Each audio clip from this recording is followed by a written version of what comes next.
Hi guys, today we'll be unboxing this gift I got from Endorfitswear. Let's see.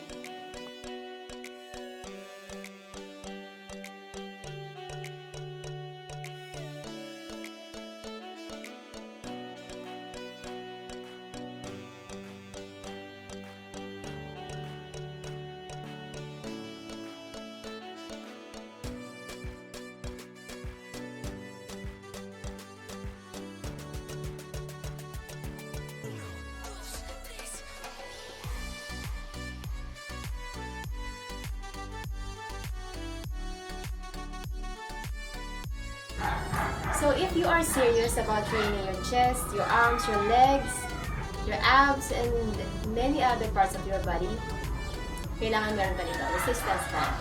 Resistance bands like this are perfect for strength training and cardio workout. Most of the resistance bands are color-coded. So you can find light, medium, heavy, to very heavy.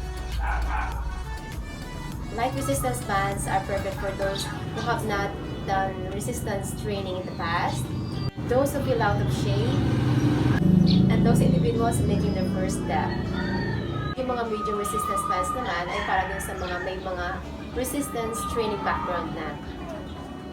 And finally, yung mga heavy resistance bands ay para dun sa mga araw-araw nag-workout o yung mga may daily resistance training na.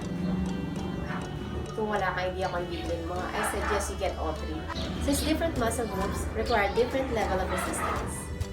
My current favorite is this resistance band from Endorfitswear. Yan.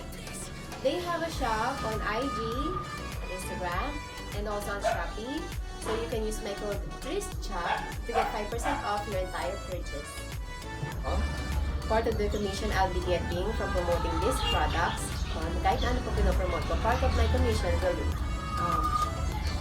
will be used para makabili ng printing materials para sa mga elementary students sa mga piniskwelahan ng pagpanda.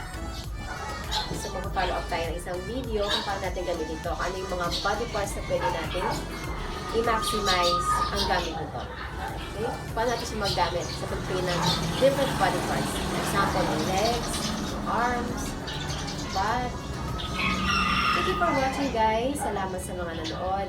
And salamat sa mga nag-subscribe sa ating YouTube channel. We're on our way to 600. Salamat sa 500 subscribers. Thank you and I love you all.